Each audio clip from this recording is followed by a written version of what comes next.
Biko isiokwu m n'abalị a bụ agbachá ọsọ agụọ mile. Biko aga m avọtụ ya aka n'okwu bekee mewere okwu Igbo tọọ ya ka ngwugwu.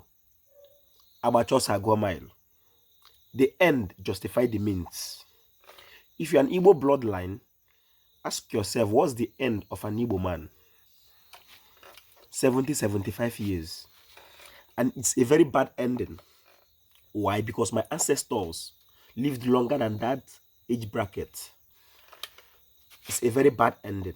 What's the problem of that ending? The means. I have to explain the means in my native language. I'm Mkpachukwu Ojabo, ana akpọ m Ojiofọ. Abụ m onye olu okoro nke dị na ọmahịa n'obodo nke Chineke. Igbo mama n'ụwa.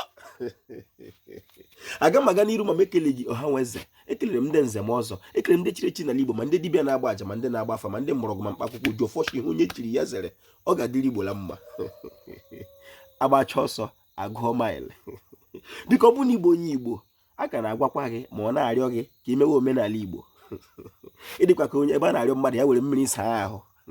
Ojiofọ na-ekwu, ọ bụrụ na onye China enyere ya homework si ya gaa n'ala Igbo, gaa sitere anya otu onye Igbo si na-ekpere chi ya, atụpenye ya azụ si ya na ha na-ejikwa nzu, ha na-ejikwa odo, ha na-ejikwa ọjị, ha na-ejikwa ụzọ ọjị, na ya sete bịa. Onye China njem evute ya n'ụlọ gị dịka onye Igbo, ya nọ n'ụlọ gị izu asaa, maka izu asaa mere otu ọnwa n'ala Igbo. Ndị nna anyị tụrụ ilu si na ụbọchị dị anọ onye iberibe chere ọba asaa, ọ ụbọchị anọ mere otu izu, ọkwa n'izu asaa mere otu ọnwa. Ojiofọ na-ekwu, akụziele m ya na ọgwafọ nke ndị Igbo, ọ dị n'ihe onyonyo m.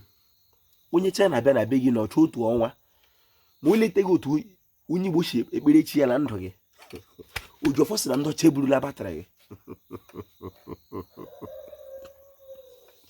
Ọ ga-adịrị Igbo la mma.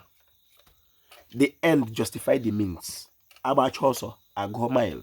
Ụzọ ahụ ndị Igbo na-eso agbachá ọsọ ha agụọ mile ọla adị mma. Ụzọ ahụ anyị na-eso buru n'obi n'ụwa anyị nọ n'ọdịghị ihe ka ndụ. Ụzọ ahụ anyị na-eso anyị anaghị enwe ogologo ndụ. Ka anyị tịtụ ya anya, ozighị ezi. Ka anyị chọọ another means ga-enye anyị a good ending. Ọ ga-adịrị Igbo la mma. Igbo mama n'ụwa.